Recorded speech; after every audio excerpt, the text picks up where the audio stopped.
Hello, everyone. A very warm welcome to all of you to this Friday evening where we are going to discuss a very insightful topic on spotting small cap businesses which can be unicorns of tomorrow. And before I introduce, everyone to the fund manager and to the topic in detail, what we are going to discuss, I'll just, give you brief background about myself because we are also an upcoming business, a small business. And Abhishek, you will also find this interesting.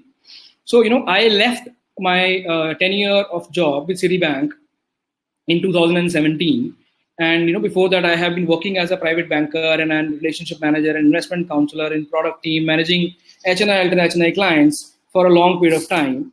And when I left, I saw many people from that industry leaving and setting up their own independent shops as boutique shops, as wealth managers. And at that point of time, I also had this option to go back to my own client base, the clients that I was managing, and kind of on the basis of my relations with those clients, get business and then start on my own as a practice. But that was an easy path, and many of my colleagues, many of my friends took that path. But there was nothing exciting in that path, and that is where I thought that let me use my knowledge in setting up something where instead of I just going on to my clients and trying to play on my relations with them, but try to build something which gives me more scalable footing to attract clients beyond those relations which I have built over my career. And we thought around it. We did a lot of in-depth understanding about the industry because I was coming from the industry. I knew which are the areas where there is a lot of scope, and that is where we very successfully set up PMSAIF World. And today it's been more than 2.5 years. I can tell you, I would not measure my success with kind of assets that I've acquired, because obviously we have acquired good amount of assets. But I will try and tell you how we measure our success. We measure our success in a very simple fact that today I can tell you there are many Citibank clients which I was not managing because I was confined to a particular territory.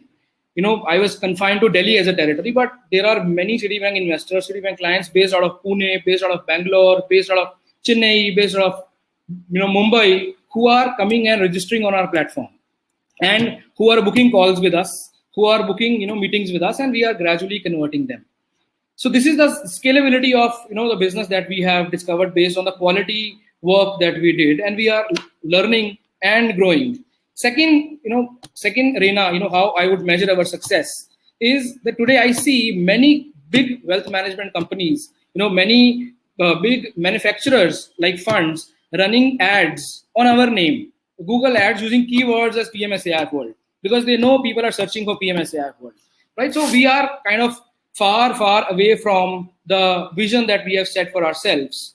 And because Abhishek Agarwal has been kind of finding gems in the small cap space, right? I thought of sharing and narrating this little story about ourselves. And with this context, I would now come to the topic, which is spotting small businesses which have a potential to become unicorns of tomorrow. Right, so we all of us, have a lot of love for creating wealth for our clients, for ourselves, and that is why when we see the small cap rally going on, and obviously the small cap rally on one side, gives us some kind of a fright that there could be wrong timing because valuations are up and there is some kind of confusion, but at the same time greed takes over and we enter and But obviously, if we enter with wise mind, there are always opportunities to spot which have potential to become unicorns. Now, I'll just give you a brief background of Abhishek Agarwal, and then I will also talk about what I like about him and why today we are doing this conversation, where I see a lot of potential as an outcome. Abhishek Agarwal comes with 14 years of experience. He started his career as a research analyst. Otherwise, he's MSc in finance from Lancaster University, United Kingdom. But after having worked as a research analyst, he realized that investing in the space of small caps or unlisted businesses is the area where one can make maximum wealth. life is short, right? Days are limited, and especially after the second wave of COVID, all of us have realized that there is no fun, in just worrying about, our death day or our D-day, and one should take risk, right? So, and all of us know that today there are many more investors who are accepting equities in asset class. India's average age is quite attractive, which we call as attractive demographics. So there is a lot of receptivity, which is increasing towards equities in asset class and small cap, within equities in asset class. And that is why, and I can tell you, most fund managers that I interact with convince me on this fact that we are here to see a turnaround of India's economy, which we know for last 10 years was kind of hopeful but did not happen. And now obviously when this turnaround will happen, the maximum advantage will be taken by some of these small businesses. So, now I will, stop from here and over to you, Abhishek. So we would like to understand from you, what are your personal experiences in terms of spotting these small businesses which have a potential to become unicorn of tomorrow? And also, I have yet not discussed about one very unique factor about the fund, which Abhishek has launched, which is a very unique aspect, which I will discuss subsequently, after Abhishek has discussed about the initial part. Over to you, Abhishek. Thank you so much, Kamal, for the introduction. And it's amazing that your own story is so fascinating. And of course, that's the story of India, right? The entrepreneurs which are just starting their journey, and it's all happening in last 10 years. So I've been fortunate enough to actually consider and probably able to launch my own fund. And when we relate, I mean, most of the time the audience would be watching this would be fairly knowing that there are startups and these are the unicorns, etc., etc. But not everybody would be exposed to understand that what typically from an institution, probably from a fund manager point of view, what are the things they are actually looking at it, and before deciding to actually invest, and what kind of ideas are those, and whether those ideas are bankable or not bankable, or it is a valuation first. So to answer all those, we have prepared some material here, which I would like to showcase to the audience here, so that they can actually get some kind of learning from this discussion and take it forward, that how we actually came as a fund into picture, and what typically we are looking at it from the Indian growth story. So yes, I mean, really excited to look forward for this session. Right, Abhishek. So should I play the presentation that you have? Yeah. Sure. Yeah, we can just go about it, and you can, of course, interrupt me wherever you would like me to cover specifically any particular idea. Sure. So, before Abhishek, I just hand it over to you. I would just like to reveal, the uniqueness about this particular fund that Rockstud Capital has initiated is that it is a basket of 50% as listed space of small businesses and 50% as an unlisted space of startups. So there is no other fund in the industry that I have seen, in this category, which is a combination of both these baskets. So at times, investors who invest in the listed space of small caps through other structures, which could be mutual funds or portfolio management services, they find that, if they are taking so much risk of investing in small caps, why should one not take advantage of investing into startups? Because one startup in your portfolio can actually make a lot of difference to your overall returns. At the same time, there are a lot of investors who invest into VC funds, and they feel that there is a risk of investing into VC fund because they cannot liquidate their investments, and putting everything to all these startups kind of gives them at times sleepless nights. So they make money, but they make money in a very hard way. But at the same time, this particular fund provides both these portfolios as in equal weightage. I'm sure it looks attractive, but every attractive thing has a sour side to it in terms of could be taxation. I do not know. So all these things we will understand from you, Abhishek, because you are the one who have initiated this very unique style of investing. And now over to you. Yeah, sure. Thank you for that. Again, I would just like to start mainly first of all to tell about us. I guess that's more important, because Rockstud as a brand would be, first time which is going to come in the, picture. So, the idea of launching this fund was mainly to attract domestic capital, and we wanted to have the HNIs, the NRIs of the world to actually look at this product. And it's only because that we understand what typically an Indian investor would be mindful of the risk in terms of the liquidity or in terms of the overall tenure of the cycle of the investment. So we came in 2018. December 2018 is where we started. We are a AIF Cat 2 fund, so SEBI regulated. And again, this presentation do contain some information which are of course private and confidential. So this is a short disclaimer that none of the advice is given in terms of doing any investment from us. This is purely what fund has already done. It's a showcase of those ideas, and nowhere we are recommending anybody to buy any stock which is mentioned here. When we started the fund, idea was that when you launch a new brand and when there's already competition, what typically somebody would be looking at you, right? I mean, like how you have mentioned about your own journey, Kamal, that you come from a background, and when you launch your own product, so what is the the base? One is of course yourself, as the founder who would come with a certain pedigree, but at the same time there are a lot of things which goes in to build a trust. To us, when we have a fund, we never wanted that somebody is only looking at us from a one person point of view. So here we have fund service partners where we are working with the best of the best people in the industry, where it shows that what kind of thought process we had when we launched our fund. Therefore, in terms of our compliance or in terms of our performance, both are well audited when we are looking at these external partners with us. So we got Khaitan and Company, which has been the solicitor and advocate for putting all the documents in place and filing with SEBI. We got an auditor, which is BDO India, which is the top 5 auditor in the country, and BDO International being again the top 5 in the world. We got Milestone as a trustee. We got Vistra, where we have done our fund accounting outsourced.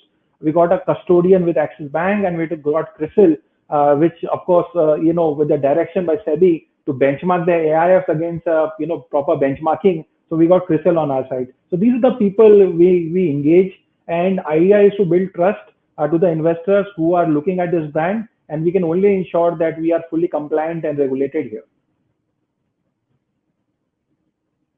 Coming quickly on my background, I guess you have kindly have introduced me, but to just take one bit more. So my background comes, of course, done my education, but when I came to the ecosystem of the startups, it only rang my bell when it was around 2011-12, where the markets in the equities were not doing that great. It was still recovering from the 2008-9 debacle, and that was the time I started my career. Almost 4 years spending in the markets were very, very directionless, right? And again, there was a lot of enthusiasm which was building in from the youth, and therefore the new ideas were discussed even at those times. But the start only happened when the Flipkart story actually started in 2012. So I was lucky enough to track that story since my interest was already there. And in 2014, I took that step in terms of investing into the startup world. I'm happy to say that from that day till date, so far I have done, along with my fund, 30 investments till date into startups, which means that, looking at almost 6 to 7 years of period of actually looking at one cycle, that how startups have behaved. Now, I would be fortunate enough to also share something which typically people would shy away, is that, how those companies have done it. Because most of the people only talk about the good stories. Here, for me, my experience, I would say, was great, both, in terms of learning and in terms of looking at so many unique ideas, before deciding to invest. So that's where, I come from. And of course, having the background of this equity research analyst, I was there from 2008, I thought, let me come out with something new in the market, right? Let me use this knowledge and launch a product which really helps the investor to really limit the downside of the capital risk and really participate in the Indian growth story. And therefore, we are one of the most unique funds in the country where we have a hybrid structure where we are investing both in startups as well as into listed equities. So with this strategy, this fund is been there for last 2.5 years, And as far as the startup is concerned, so again, this discussion I wanted to predominantly keep for the audience to know that what is happening in the startup ecosystem. So I would take it another leaf. Now, this is my own personal portfolio, right? This portfolio consists of 24 startups, right? What we are able to see is on the left-hand side and the right-hand side. The left-hand side are the success stories and the right-hand side is the failure stories, right? So out of 24 startups, almost 50% of the startups were already considered as debt pool, right? That's the place where I've lost money. But the interesting part is that when it comes to winning, if you just look at from the first two companies where I have already got the exit, I managed to make my returns at a return of 16x from one company and 5x from the another company, and then the partial exit from one of the companies. In totality, as on today, I have recovered my entire capital which I had invested in these 24 startups altogether. Now, if you look at from the left-hand side, right from Coolberg till GrowFitter, all these companies are still in existence and managed to attract capital in the next round from the other institutional VCs. So by looking at this, almost 50% success rate is something I am able to see in my personal portfolio versus the world average, which is almost 15 to 20%, right? So this gives me a lot of comfort in terms of actually attracting and telling clients that, this is something which we should be looking at it as an asset class. And myself looking at from this 24 startups across all possible domain, and looking at that from the seed stage till to the Series B, it really gave me a lot of color and a lot of knowledge in terms of using it, in the fund. So this is where, my personal portfolio stood. Again, quickly to make you understand where the life cycle is, right? We are always hearing the unicorn stories. This is the today's unicorn. This year we saw so many unicorns. But the most important piece is that how much time does it take for a company to become a unicorn, right? So far in the country, in India, the average has been between 7 to 9 years, right? So a company which starts from a seed stage and continues till Series D and attracting capital till this stage, if you calculate the entire time frame, it will result between 7 to 8 years. And that's where the life cycle is explained in the graphical form, right? The maximum risk is when you are just starting, right? With very few lakhs or few crores of rupees from your friends and family, you actually take a punt and go and explore your idea. Now that can have a binary result, and therefore the risk and return reward is extremely high in this case. Since my experience has been most of the time at this area, and also when I participated in personal capacity in other stages, I realized that the best way to minimize the risk is to go one step ahead. And therefore, Rockstud participates at a pre-Series A, that means post-validation of those ideas. And if that has already achieved certain scale and the market product fit is already achieved, that's the place where we come in and invest. Now, if somebody is looking from a pre-A to the Series B, which is something our focus is, where we would like to exit. So we are not looking at unicorn story in our portfolio. For us, we intend to make returns. And if we have to look at from the return point of view, in a 4 to 5 year span, if a company is able to go for a Series B, the possible returns can be between 5 to 20x in the same bracket, right? That means one company, if you invest 10 lakhs today, can give you possible return of 50 lakhs to 2 CR from one company. So therefore, it is a very, very important to have a portfolio approach rather than just looking at one or two outliers. Here, I have already done 24 investments. That's the reason it can be shown in terms of how the performance has been. And that's what we also believe in the fund philosophy. But this is where the risk and return is.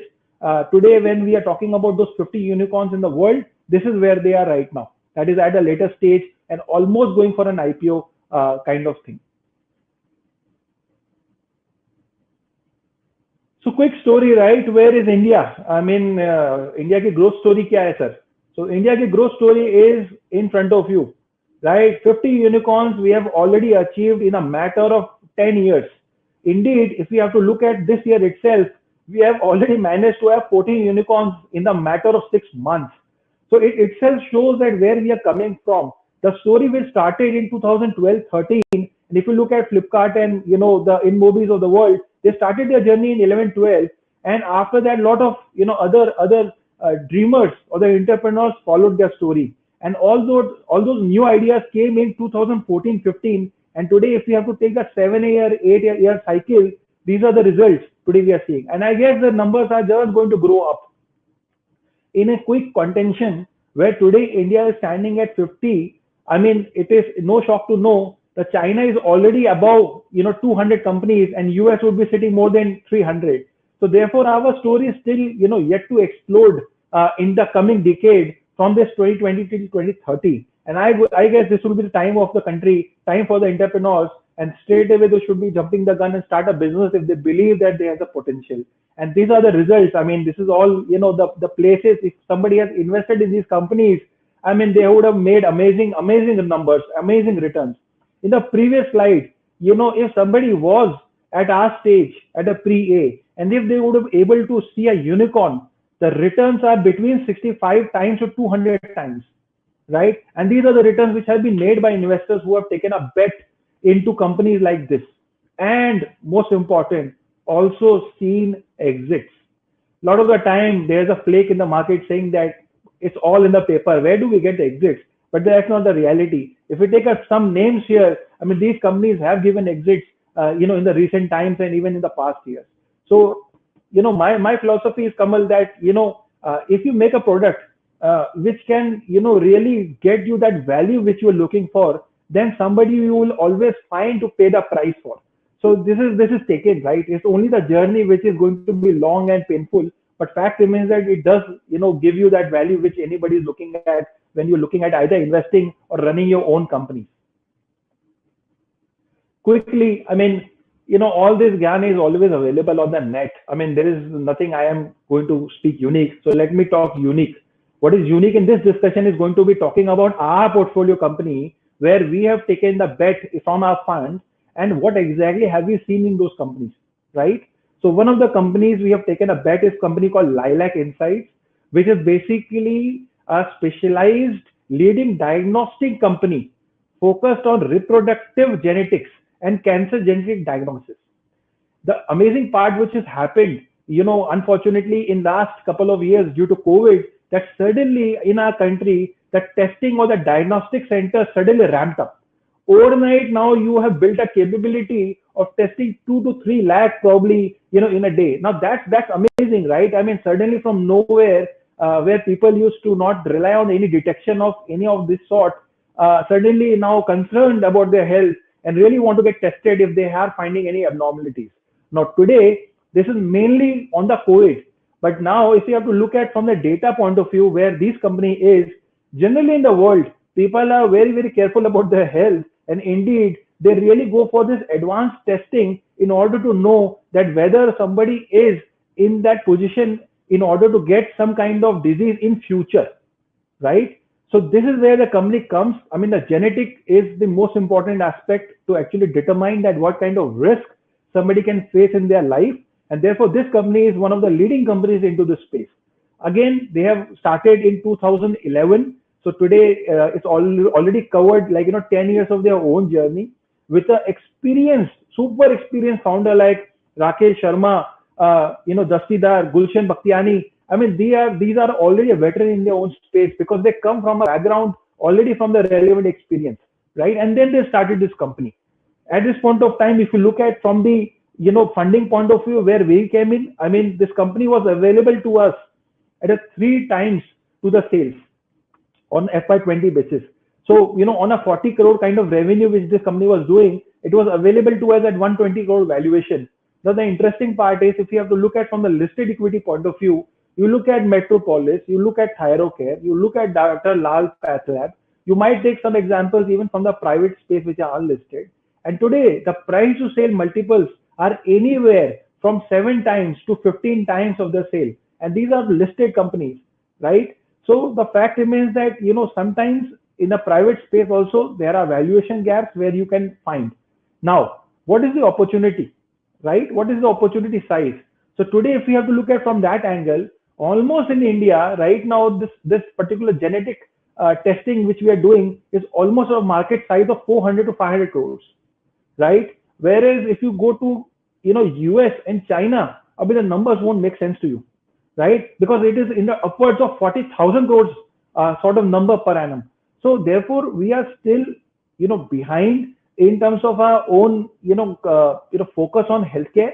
And I guess, this recent, COVID actually exposed a lot of gaps in the healthcare system, which I guess would be now fixed. And in this case, this company would be beneficial because they are right now the number one in the space of genetic disorder detectment. And we are very, very bullish considering a 5 to 10 year, time frame that this company can really, capture anything if the market is moving towards that direction.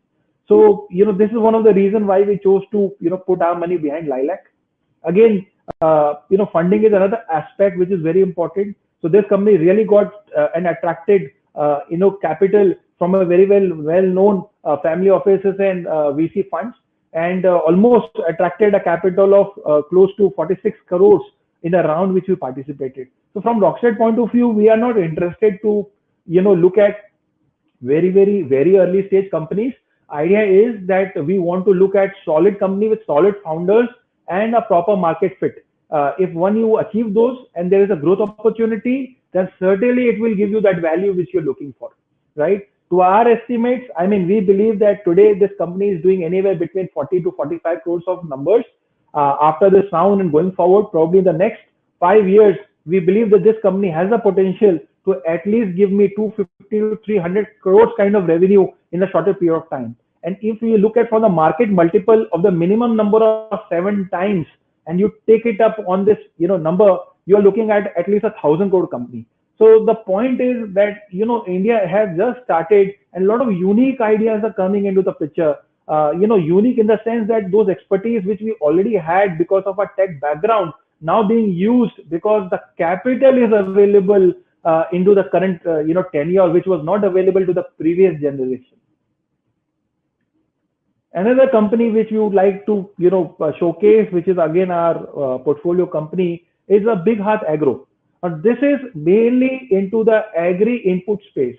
We all know the numbers, right? India got the second largest land bank in the world. Still, we are just contributing 15% to our GDP, right? And that's unbelievably low. Again, it is one of the largest place of employment. So then what are we missing here? Why agriculture has not picked up to the way how everybody wants? And still in last year, we have seen, our own, PM Modi has coming in and again giving so many reforms for this sector because it got the potential which can really transform us to be one of the most biggest exporters of agri products because we got everything.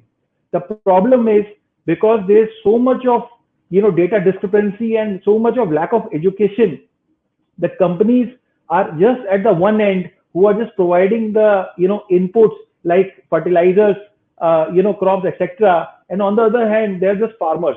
And in middle there was a huge vacuum, right? Now the new age companies like Big Hearth is coming into the picture and filling that vacuum, right? The founders Satish and Sachin, they are the people, they are the ones who have founded this company. And before starting this company, which started in 2015, they were already, serving themselves into the space as farmers. And before that, they were a part of Honeywell for 16 years, where they've actually, learned a lot of technology understanding before implementing in Big Hearth. So Big Hearth basically is an e-commerce portal, mainly for farmers, where they can actually go and, buy things, whatever they need for their farming needs. Right? No middlemen, straight you go online and you will be delivered at your doorstep. Today, this company is already catering pan-India, as we speak. And that really solves a lot of problem for the farmers because then they can actually get what they want on a timely basis. Right on the current structure, the distribution structure in a physical form is very complex and very wide. Somebody might need something else, but they might not be getting it on the time. And therefore, agriculture or farming is very time sensitive activity. So you can't expect a 15-20 days delay. If that cycle goes off, the entire crop goes waste. So this is where they are right now. Of course, they also cultivate, farmers learning about their crop, about their land. Sometimes you would see that certain farmers are not getting the right produce or right productivity. And again, they are solving those by satellite imaging, technology, by knowing that which crop is suitable for what kind of soil and the place and of course the weather. So these are the new things which are coming in into the market, and this company of course can really benefit from the entire sheer size and the unorganized market. When we invested in FY20 during COVID times, previous year the company already had 22 crores of revenue, and this financial year they have already touched 18. Right now the kind of run rate they're going, I mean, it easily can be seen that probably a GMV of 5 crore per month is possible. That means we are looking almost like a 60 crore number within a matter of another year to two. Right? That is what it offers. The startup offers you scale. The startup offers you accelerated growth. And if they are able to capitalize the market, then that's where you are as an investor able to make money.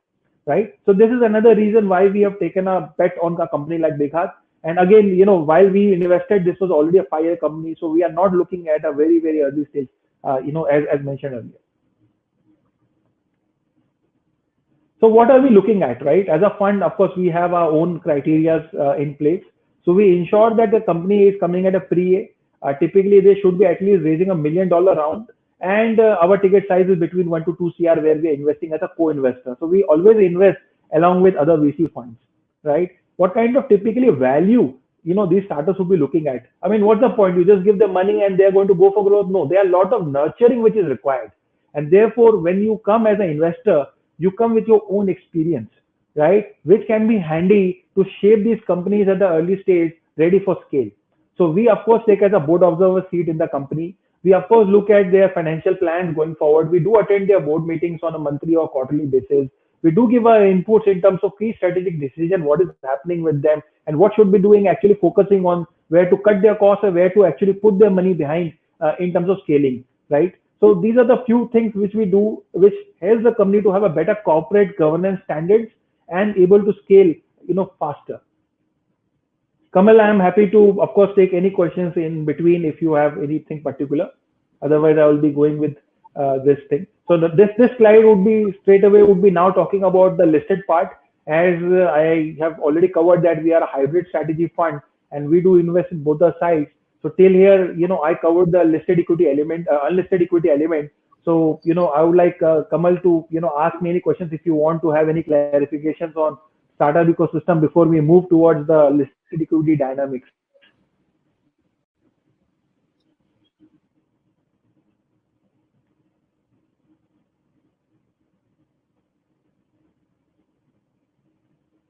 Kamal, I guess you are on mute. So I'm saying this is, really fine information that you have shared. It's rare for a fund manager to be so confident that they, come out and talk about the companies, especially in the startup space. I can tell you, there are, many large cap portfolio management services who openly talk about, publicly names of the companies where they're invested, but mid and small cap fund managers shy away. But you have spoken about, your, startups where you're invested in by taking their names. That really talks a lot about, your own confidence in that. One particular question that, has always been in my mind, that when you say that you have a 24 companies portfolio, right? How is there any, mathematics to it? Is there any logic to it that how scientifically one can create, a startup portfolio in terms of numbers, in terms of type of sectors? If in layman's language, you have to explain it to me, someone who wants to start creating for example, unlisted startup portfolio, right? On one's own. Obviously, there is a way out of doing that by investing into your fund. But if I want to do on my own, how would one identify that? So first, so how will it start? So the starting point, unlike where the firm is already established and it's a click of a button. If you go from zero, that you can buy anything at your choice. The unlisted space is not like that, right? Where you need to go and you need to become a part of some angel networks where you go for this deal sourcing. Because most important thing is how do you get to know these startups, right? They won't be knowing you as you are nobody in the market who is not known. So then somebody has to be, be a part of the ecosystem where it can come. So angel networks in the country have now been flourishing. There are many angel networks across cities. And once become a part of that, that's where you start developing your knowledge And once you find some confidence, yes, now I understand what I am going to back for, you should start investing. Now you asked a very interesting question that what is my number? So there's no proper number which is publicly available is endorsed. But if we have to look back and learn from the Silicon Valley experience and a little bit about the Western market, then one can see that if you should have at a minimum portfolio of 10 companies, right? And larger you make, that is a safety net to create for yourself in order to fast recovery of your total capital. So one thing can be said and done that if you have a portfolio company of 20 companies, right? One thing really assured you won't be, losing your capital. So assuming that whatever capital you have put in those 20 companies, eventually a one or two big outliers will recover the entire capital invested, and maybe another couple of them will give you that return which a high risk investor would aspire for. And this is something very proven if you go back and look at from the Western world. So, but again, this is a very, very long journey. Today, to me, to build these 24 companies, it took me almost 4.5 to 5 years. And I would have met at least 100 entrepreneurs before taking a call and doing these 24 startups. And also, is risk and well aware that I can lose my entire capital, right? But then the portfolio approach is the approach in order to make the real money and be safeguarded for this kind of extremism. Because nobody wants to, lose money when you're investing. You want to make money, right? But then how do you do it? That's the way the allocation comes into picture. From a fund perspective, we have gone one step ahead. Indeed, we are saying that now we are blending you with listed equity so that the overall risk of your portfolio diminishes or minimize it to the minimum and still able to see the top side, right? So this is something, how individual investor can look at in terms of the journey, but the journey will be very long. Whether you invest from a fund or individual, there are no shortcuts in wealth creation. Right. And I'll tell you, there is one very important fact about human mind that all of us want to build wealth, but at the same time, we are not patient. I can see many investors jumping into equity markets and trying to find out, where to invest for 10%, 15%. And many novice and new investors have come in. But ultimately, all of us understand that is not wealth creation. It requires a lot of patience. And within this interaction itself, we can see, if you spend more time on talking about some of these less known names, people will start to feel bored. Audience number is falling, right? As you are talking more about the unlisted space. So I would now want you to straight away come to the listed space of some of the known names, right? Which is also a bucket in your portfolio in the small, small cap businesses. And what is the philosophy there? And where do you see, India's rally, Indian capital markets rally going at the moment? And how would you pick? And what are the companies, if you can, give some few names there? Over to you, Abhishek. Yeah, so we can go back on the presentation. I knew that here I need to again further explain the rationale behind how we are managing the listed equity piece. So of course, these are companies which are available in public domain. So I would definitely touch upon some ideas which I can, share for the public information. But before going on a specific, idea, let's understand where the India is as an overall market, right? I'm sure people would be nervous that, markets are already all-time high. Everything is discovered. Index has already doubled up in last 1.5 years. This rally has already played. The India story is over. Now there's a huge risk in the market. And, we should be taking either an exit or avoid, right? Now, I am not encouraging somebody to come and invest, but what I'm encouraging people to know is certain numbers, because facts is larger than, friction. That the truth is all in facts, right? A fact is God. So the most interesting part here to look at is that at this point of time, as we speak, right, our total market cap in terms of, Bombay Stock Exchange is concerned is already crossed close to $3 trillion, right? That's a total number. Now, exactly that's where also the India GDP is. So if we have to look at from the market cap to GDP ratio, we are almost closer to or above a little bit, hardly a few fraction above 1. So that's the answer to the fundamental. Please understand that stock market is just not going up for nothing. It is having a fundamental, because as much as your country size is, typically the stock market should be replicating the overall market cap in the same way, right? And here is the classic example. If you go back and look at from the other country point of views, which are there, you will find a similar example. So now, how this market cap would continue to increase, So it's a function of India, the India growth story, right? Today we are sitting at $3 trillion, close to $3 trillion. By 2030, right, we should be looking at anything closer to double of this number. That is almost 5.5 to $6 trillion. So if your market, right, is going to double, the entire country's market cap is going to double in that time frame. It's paramount that the markets should also be mirroring the same fundamentals as we are speaking, right? So that's the potential how we can look at from the next 8 to 10 years. As far as current juncture is concerned, the biggest driver of these returns are coming mainly by the contribution of Adani's, Ambani's, the Tatas, all this combined together. If you put all those companies together, that's where the entire market cap is, coming in, because FIs are lapping in on those counters. But still, if you go beneath the surface, right, if we just look at the total 5,000 stocks are listed in this country, and out of 500 stocks, if you look at top 100 stocks, these are where the most of the activity is happening. You look at from the mid to small cap, you would have about 750 odd companies, but then a strong drop of 4,000 odd companies, which is less than 500 crore market cap. Now, this is the story of India, right? We are a country of SMEs. We are a country of small entrepreneurs with big aspirations, right? This is where the action is. It's going to be going forward. This is where the discovery has to happen, which is not yet happened fully, right? What we see typically is a mirroring of the index performance by these big corporate giants, which have a presence mainly in the large cap space. And the unknown names are ignored most of the time.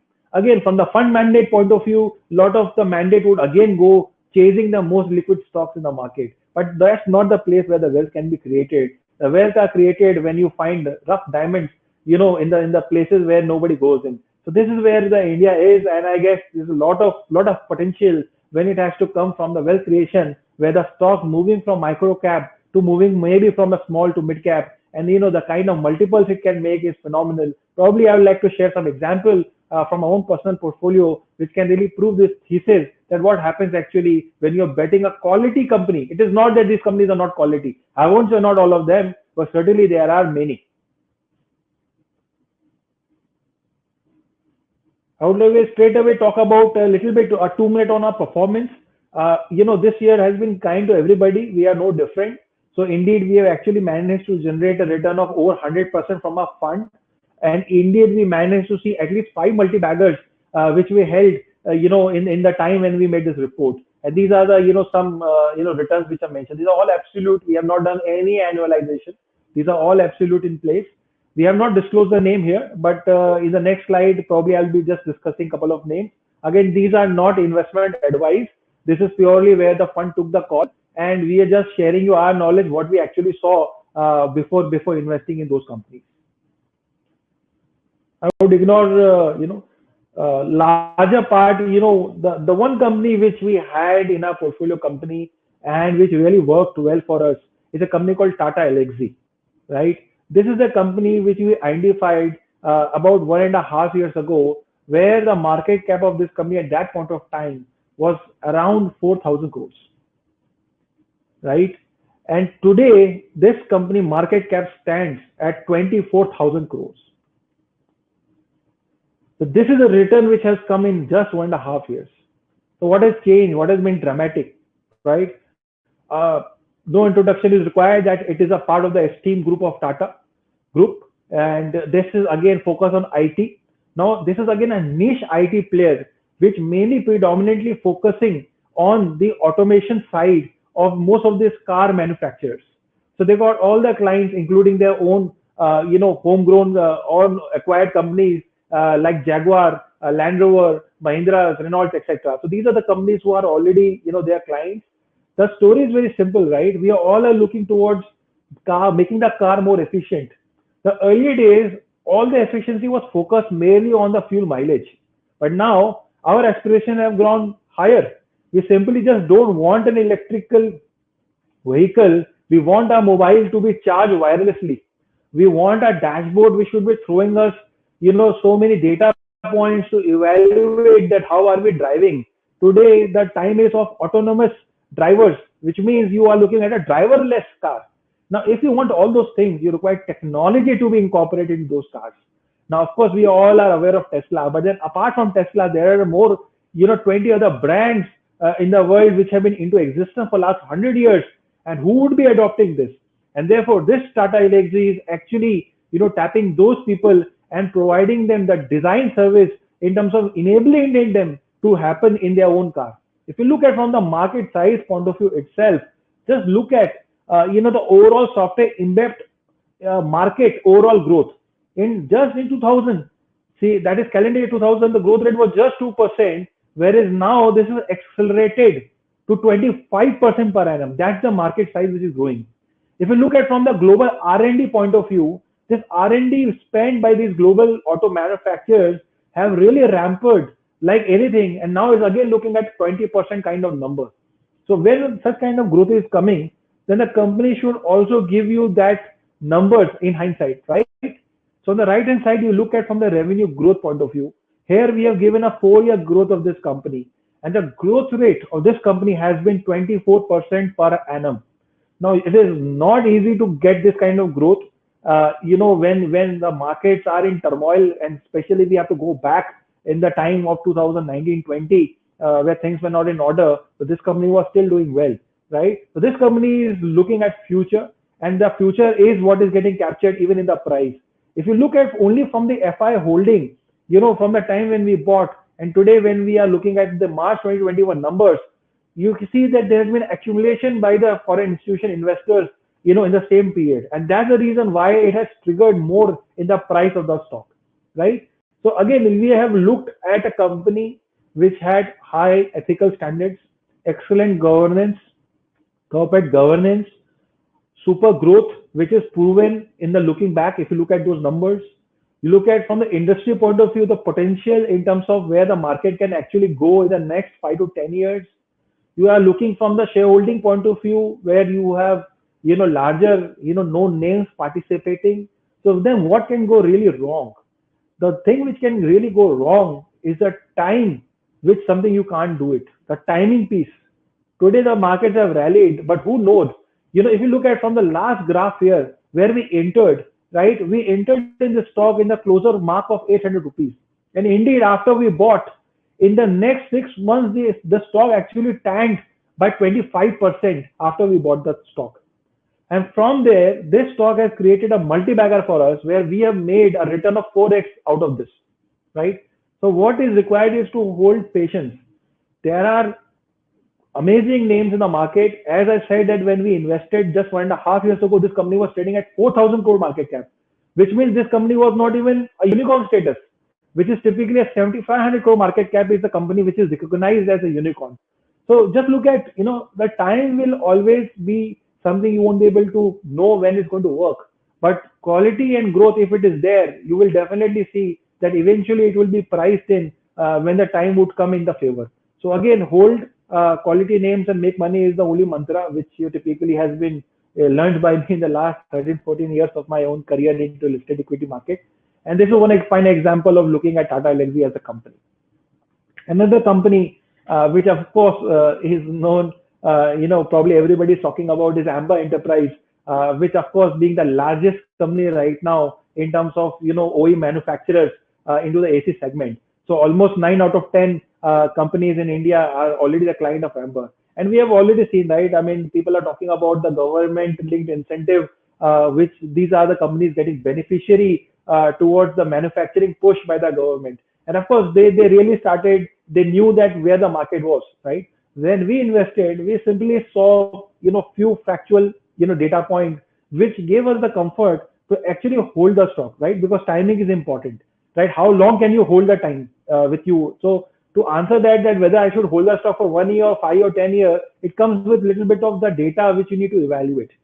So if we have to look at from the AC penetration market from Indian point of view, when we invested that point, India just had a penetration rate of 4%, which means that 4% of the total population actually has AC in their home.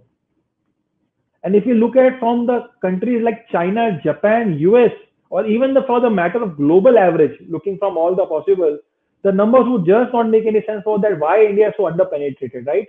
It's just a global average of 30% versus you are at 4%. Look at the size of the opportunity which you can really capitalize. One of the biggest problem I realized in the earlier days was electricity. The electricity was not very consistently available, in the most of the parts of the country except for the metropolitan cities. Only from the time when actually, the BJP government came into the picture, and when they started focusing on easing the supply problem from Coal India and producing the electricity and focusing more on solar power, and making our country self-sufficient and making everybody power. In last 6 years, we are looking at these results. Today, we have at least, I guess, have achieved a 98% kind of electrification in the country, and there has been lot of, that power outage has been reduced. So that's where the things come, right? That if you have a stable electricity, then somebody can really aim and aspire to buy a consumer products. Second thing, what is again very important, was the discretionary spend. Now, typically, when a country reaches to a per capita GDP of $1,000, that's a place where 99% of that money actually goes in fulfilling the basic needs, right? As we speak today, India is closer to $2,000 mark. Now, what happens from $2,000 onwards is that whatever the incremental per capita GDP would increase, the discretion would increase multifold, right? So right now, how people are predicting is that today where we stand $2,000 per capita GDP, if this number moves to $3,000 per capita GDP, the $1,000, this increase out of this, almost you can consider 50% would be given for this consumer discretionary kind of place, right? That's what has happened in the world. So when you get excess money in your hand, that's where the purchasing power would come, and therefore this segment would be the biggest beneficiary, considering that everybody in a country like India, which is very hot in nature and humid, would definitely look for AC. And that's where we thought that, it made a sense for us for our investment philosophy, and we simply took that call, right? If we look at from the growth angle, again, these graphs are shared here. One of the reasons why this stock really made us, phenomenal return of closer to 4x, again, in a similar time period, is because this story started unfolding as our markets were started improvising, right? And therefore, immediately when we saw the liquidity easing out in the country and FIs lapping the quality stocks, you look at FIs where they were earlier and where are they now in terms of the stock holding of this company. But that's one of the reasons why it really, boosted the price of the company. And as an investor, we really benefited. So, sometimes investing is not that complex. It is backed by simple facts. And if you believe in facts and if you back quality names, right? Again, this company is a market leader, right? The second company is no competition to this guy. So market leader, quality management, pricing power, etc., etc. I mean, the dynamic shift from just having fans in your house to actually having an air condition, moving towards premium segment, were a classic story, right? So we thought that probably this week we can hold for next 5 years and we'll see the unfolding. But lucky again, that's something we can't time.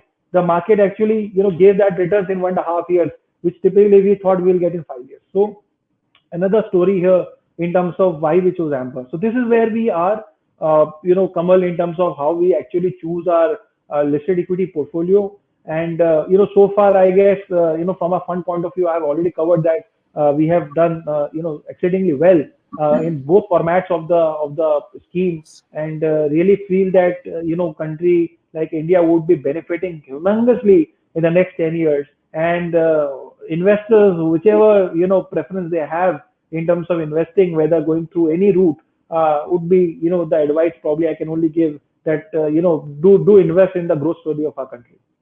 Right. So, we have now maybe 10-15 minutes left.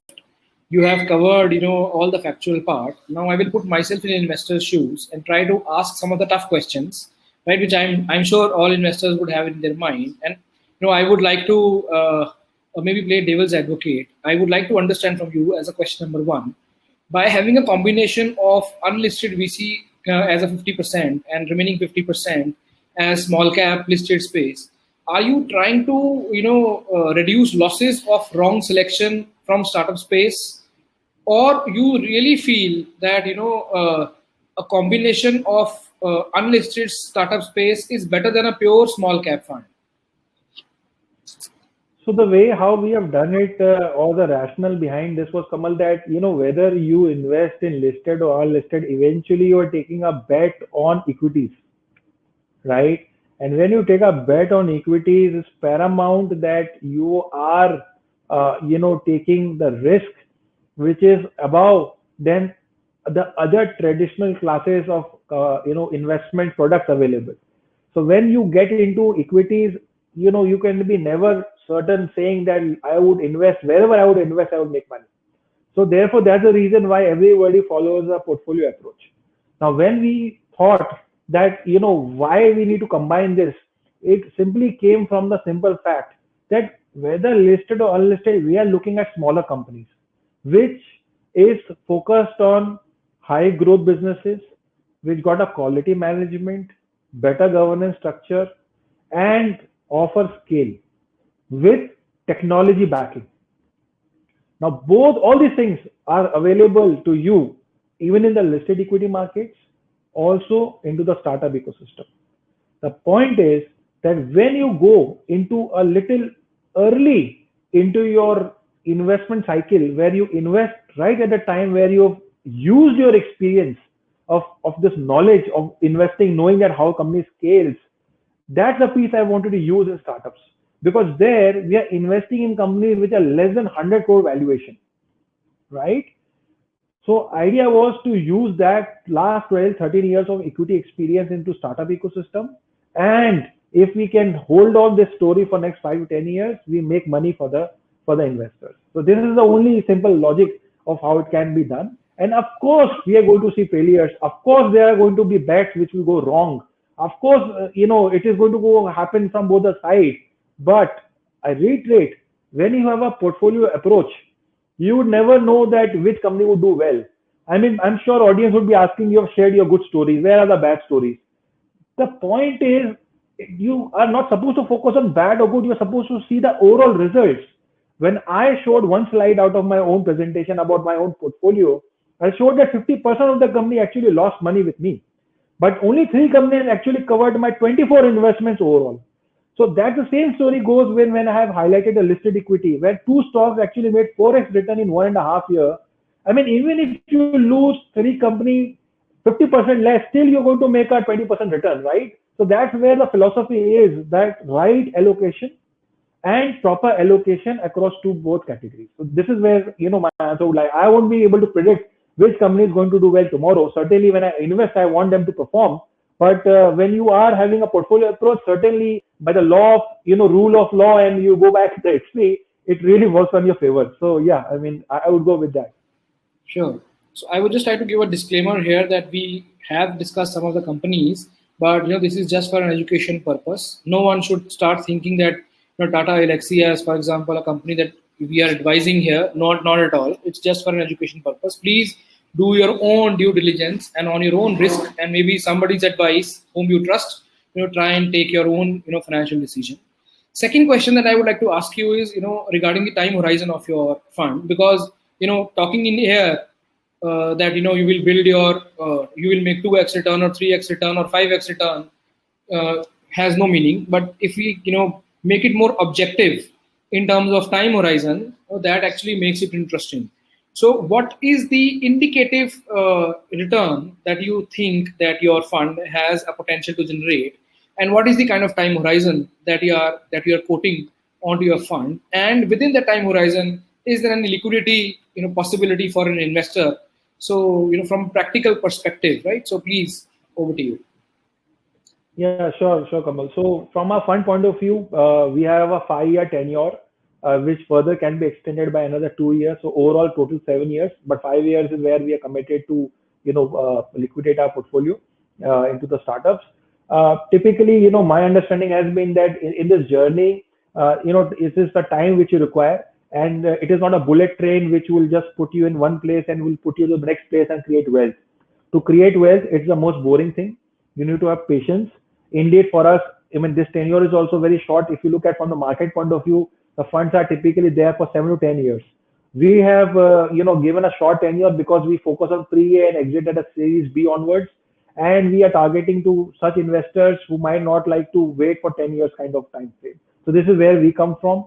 As far as the liquidity concern is there, of course, I come from a business family, and I have seen that things can never be certain. So you always like to have liquidity with you, and therefore our fund again stands very unique, where we say that we actually return back the entire listed equity capital, the 2 year from here 2 year onwards, to the investor. So therefore, the liquidity is taken care of by the investments, and eventually the listed equity is given back to the clients. So therefore, in an overall 5 year period, you are actually able to get back a 50% capital within 2 years from today, and the remaining money is diversified between 10 to 15 startups, which effectively reduces the risk.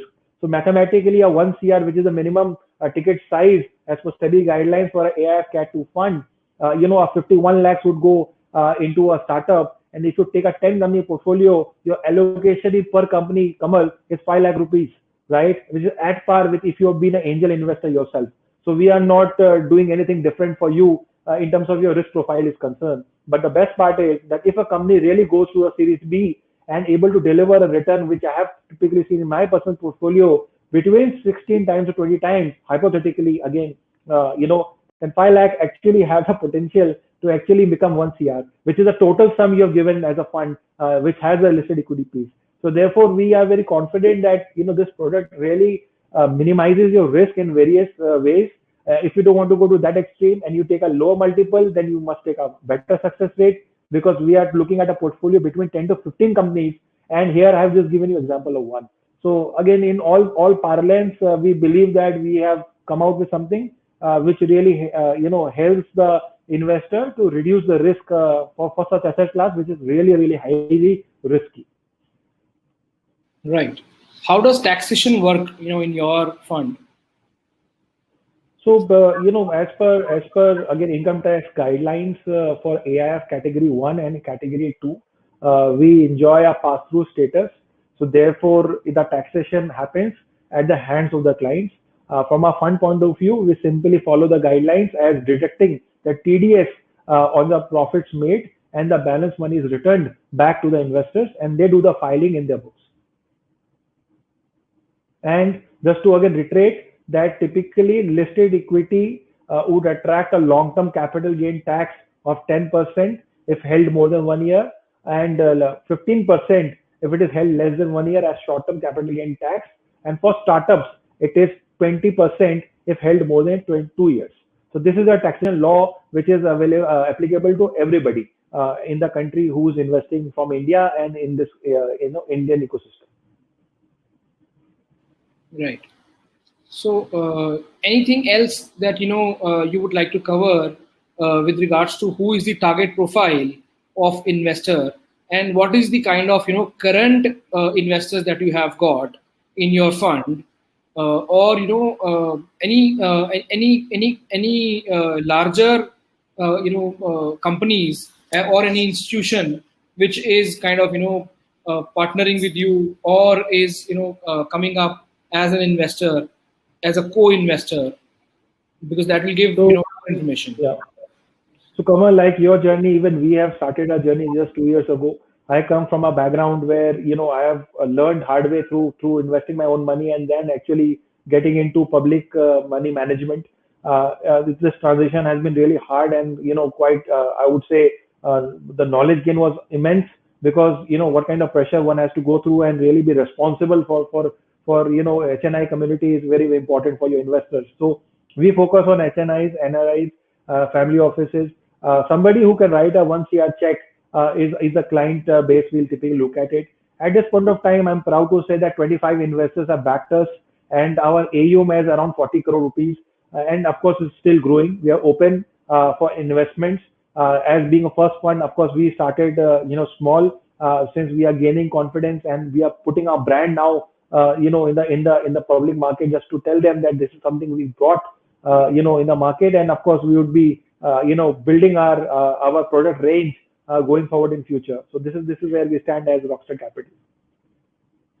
I think it has been pleasure talking to you, Abhishek. You have been so ethical and so confident and so factual in your discussion. And given that you are being backed by a fund which is going to invest into very high risk companies, your own confidence and your own personality would make a lot of difference. And that is what I see kind of differentiates you from many other fund managers in this category, because many other fund managers come out as very flamboyant, and maybe they would throw a very large number of investors backing them, but I know what is truth with what fund manager, because I keep interviewing most of them, and I see that truth and that fire in your eyes. And all the very best to you. And thank you everyone for watching us. We'll be back soon with more such educative and interesting seminars. Thank you everyone. Thank you, Kamal.